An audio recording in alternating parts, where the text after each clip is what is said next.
Hey guys, so welcome to the explanation of the National Association of Realtors Code of Ethics and Standards of Practice. So I am going to start with the first one. So just to let you know how NAR has set up the structure of the Code of Ethics, there are 17 articles, and then there are various amounts of best practices or standards of practice underneath each of those 17 articles. Now today we will just cover Article 1, and please stay with me because I am going to try and infuse some examples into each of these standards of practice so that they sink in and make sense in the real world.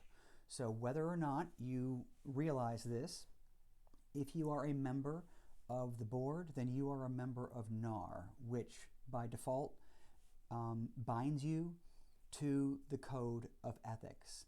So whenever someone files a complaint with TREC with regards to an ethics complaint, it is going to fall under one of these 17 articles. So the first one, Article 1, is duties to clients and customers. And Article 1 states that when representing a buyer, seller, landlord, or tenant, the other client, as an agent, realtors pledge themselves to protect and promote the interests of the client. This obligation to the client is primary, but it does not relieve realtors of their obligation to treat all parties honestly. When serving a buyer, seller, landlord, tenant, or other party in a non-agency capacity, realtors remain obligated to treat all parties honestly. So what do they mean by agency versus non-agency? Everything has to be in writing, right? And so the agency relationship is the most sacred and most important of our duties. That is memorialized in writing in either a listing agreement for the seller or a buyer's representation agreement with a buyer. But Article 1 also states that even if you don't have that piece of paper signed, even if you are talking to your neighbor, these do apply. In short, if you hold an active real estate license, you are bound by all these canon of ethics regardless. Okay? So standard of practice 1, realtors when acting as principals in a real estate transaction remain obligated to the duties imposed by the Code of Ethics. What's a principal? If you are the principal, it says. So if you are buying a home for yourself, whether you're going to occupy it or as an investor, you are still bound by this article. Standard Practice 1-2, the duties imposed by the Code of Ethics encompasses all real estate related activities and transactions, whether conducted in person, electronically, or through any other means. Okay, so it means that you don't have to necessarily meet someone in person to have these Code of Ethics apply. The duties the Code of Ethics imposes are applicable whether realtors are acting as agents or in legally recognized non-agency capacities, except that any duty imposed exclusively on agents by law or regulation shall not be imposed by this Code of Ethics on realtors acting in non-agency capacities. So in other words, the law supersedes the Code of Ethics. That's rare, but that's what that says. As used in this Code of Ethics, client means the person or entities with whom a realtor or a realtor's firm has an agency or legally recognized non-agency relationship. Customer means a party to a real estate transaction who receives information, services, or benefits but has no contractual relationship with realtor or the realtor's firm. Prospect means a purchaser, seller, tenant, or landlord who is not subject to a representation relationship with the realtor or the realtor firm. So think open house attendee in that example. Agent means a real estate licensee, including brokers and sales associates, acting in an agency relationship as defined by state law or regulation. And broker means a real estate licensee, including brokers or sales associates, acting as an agent or in a legally recognized non-agency capacity. Standard Practice 1-3, realtors in attempting to secure a listing shall not deliberately mislead the owner as to market value. So this is a biggie. So imagine yourself in a listing appointment, and you start to talk about price, and the seller gets excited because they know that the market's hot and the home is really worth $300,000, and the seller starts to go down the road of, well, I think we can get $400,000. And in this example, the agent says, yeah, absolutely, we can get $400,000. And even though you pull out the comps and it does not support $400,000, that is a breach of Standard Practice 1-3. You cannot deliberately mislead the owner as to what the market value is. Standard Practice 1-4, realtors, when seeking to become a buyer or tenant rep, so now you're working for the buyer, shall not mislead buyers or tenants as to savings or other benefits that might be realized through use of the realtor's services. So in other words, you can't mention to them, as an example, if you work with me, you're going to get 1, 2, 3, 4, and 5, as an example, and you don't make good on that. Or you deliberately mislead them into thinking that working with you is going to create some kind of savings or provide some other benefit that isn't made good on. Now, realtors give parts of their commission to buyers all the time. You just have to make sure that that is actually followed up on. There are lots of brokerages out there that say, things like, we'll sell your home for free, but the fine print has to be there with regards to what the stipulations actually are. Okay? Standard Practice 1-4, realtors may represent the seller seller landlord and buyer tenant in the same transaction, only after full disclosure to and with informed consent of both parties. So this is intermediary. So that means that whether you represent the seller or the buyer, each of those contracts, listing agreement and buyer's rep, do have a box for you to check that says intermediary. That notifies the client that you may come face to face with representing both a listing and the buyer for that same listing. Okay? Now when that happens, you fill out the extra addendum that memorializes that in writing. The listing agreement and the buyer's rep only speak to it in a what-if scenario, but once it actually happens, they have to sign the addendum for intermediary. Standard Practice 1-6, realtors shall submit offers and counteroffers objectively and as quickly as possible. So this implies that you represent a seller. So as quickly as possible is very subjective. We've all been on the receiving end of that, where we represent the buyer, and it seems like they never respond to us. If you represent the seller, there is a temptation to hold off because you know that you're going to get other offers, and you might want to, keep that first offer at bay. That is technically a no-no. All right, you have to deliver these offers as quickly as possible to the seller. Okay, Standard Practice 1-7, when acting as listing brokers, so you work for the seller, realtors shall continue to submit to the seller landlord all offers and counteroffers until closing or execution of a lease if you represent a landlord, unless the seller or landlord has waived this obligation in writing upon the written request of a cooperating broker who submits an offer to the listing broker. The listing broker shall provide, as soon as practical, a written affirmation to the cooperating broker stating that the offer has been submitted to the seller or landlord, or the written notification has been waived. Now let's pause here, because there are plenty of times where the listing agent is horrible and you just want to know if the offer's been received. Well, theoretically, they have breached Standard Practice 1-7. Okay, they have to notify. So whenever I submit a CDA to a title company, 9 times out of 10 I get a reply back that just says received. Same principle here. Okay, if you represent a seller, you have to acknowledge to the buyer's agent that you have received their offer. Okay, or that they've waived the right to have the offer presented. Okay, let's continue. Realtors shall not be obligated to continue to market the property after an offer has been accepted by the seller or landlord. So you represent the seller, offer's been accepted, contract's been executed. The realtor is technically not obligated to market the property any longer, okay? Which in most cases just means an open house. We're always marketing the property on the MLS.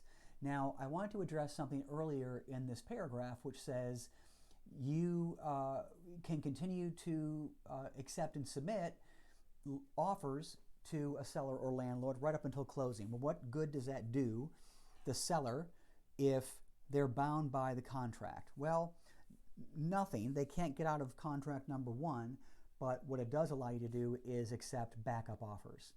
Okay, so that's really all that means. If once an offer is accepted, that's it.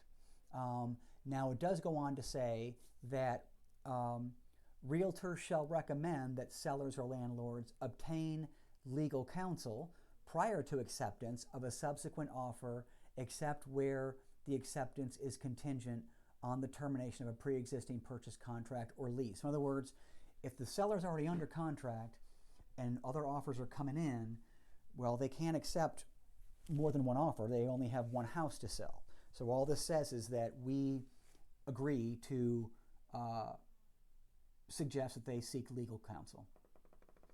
Okay, standard practice 1.8.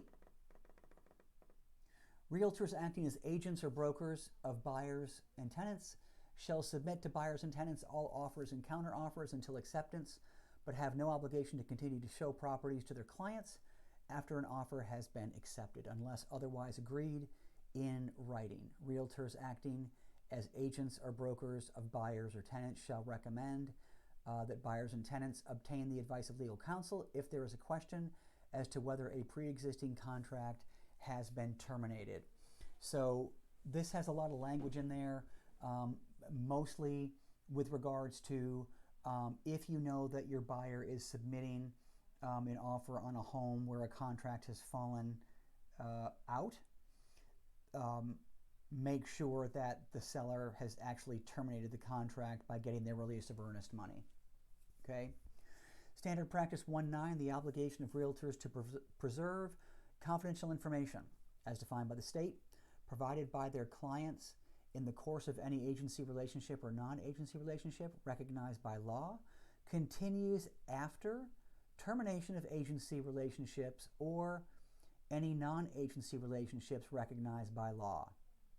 Realtors shall not knowingly, during or following the termination of professional relationships with their clients, 1, reveal confidential information of clients, or 2, use that confidential information of clients to the disadvantage of clients, or use confidential information of clients for the realtor's advantage or advantage of the third party, any third party, unless clients consent after full disclosure, or realtors are required to do so by a court order, or if the intention of a client to commit a crime is to commit a crime and the information is necessary to prevent the crime, or it is necessary to defend a realtor or the realtor's employees or associates against an accusation of wrongful conduct. Information concerning latent material defects is not considered confidential information under this Code of Ethics. So this is a biggie. So basically the first point is that even after your relationship ends with the client, and that is going to come whether they fire you, you fire them, or they secure a closing. So you work with a buyer, you see that buyer through to closing, you might think that that relationship ends. Well, it technically does, but it does not allow you to still divulge confidential information on behalf of that client. So this is a slippery slope because we don't normally ask any client, what do you want me to tell people, what do you not want me to tell people? But Let's think about that. Things like a marriage, a divorce, change in familial status, or anything like that that really could kind of get close to the whole discrimination thing, a bankruptcy, a death, anything like that. I would assume everything is off limits unless the client tells you otherwise. So the point here is that any of that still carries through even after the relationship ends.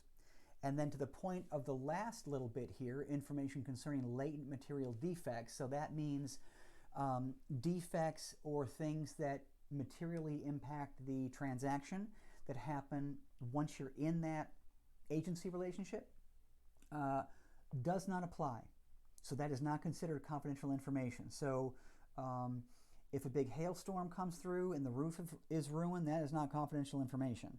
If you're halfway through a listing agreement and all of a sudden there's foundation issues discovered, that is not confidential information. That is material to the transaction. Okay, but things like a divorce or things of that nature, bankruptcy, financial issues, that does still apply. Standard Practice 1-10, realtors shall, consistent with the terms and conditions of their real estate licensure and their property management agreement, competently manage the property of clients with due regard for the rights, safety, and health of tenants and other lawfully on the premises. Okay, so this speaks to property management. Okay, Standard Practice 1-11, realtors who are employed to maintain or manage a client's property shall exercise due diligence and make reasonable efforts to protect it against reasonable foreseeable contingencies and losses. Let's think about if you have a listing and the home is vacant and you know of an impending hailstorm or a deep freeze. It is your obligation to make sure that that house is free from harm. Okay, that's important. That is one of your duties. Standard Practice 1-12, when entering into listing contracts, realtors must advise sellers and landlords of the realtor's company policies regarding cooperation, which means you're going to bring a buyer into the transaction, and the amount of any compensation that will be offered to subagents, buyer agents, and other brokers acting in legally recognized non-agency capacities. Number 2, the fact that the buyer, agents, or brokers, even if compensated by listing brokers or by seller or landlords, may represent the interest of buyers and tenants, and any potential for listing brokers to act as disclosed dual agents, i.e. buyer, tenant, agent. So what this means is this is all covered in the listing agreement anyway, but it just means that you have to be forthright when disclosing how you're getting compensated and how a cooperating broker or / buyer's agent is getting compensated. Similarly, for Standard Practice 1-13, when entering into a buyer agreement, realtor must advise potential clients of the realtor's company policies regarding cooperation. Whenever you hear the word cooperation, that means the other side of the transaction. So when we're talking about buyer-tenant, we are then talking about seller-landlord. All right, so it says must advise potential clients of the amount of compensation to be paid by the client. So this means on the buyer rep agreement, in that section with regards to compensation, you have to put that you're getting a percentage. Okay, so most people put in 3%. That could change based on the home that you sell them or show them and they choose to buy. But you have to disclose that you're getting paid and what you're getting paid. Okay, I know that seems counterintuitive, but they have to understand that they're not paying you. The seller is paying you. Now, I know it goes on to say in the buyer's rep that, hey, if the seller doesn't pay me, you, client, pay me. But that has to be disclosed. Okay, then number 3, the potential for additional or offsetting compensation from other brokers, from the seller or landlord, or from other parties. So it just states that you have to tell potential buyers that you might be getting compensated in other ways other than from the seller. Number 4, any potential for the buyer rep to act as a disclosed dual agent. And so that means intermediary, right? So you may represent the seller and the buyer at the same time.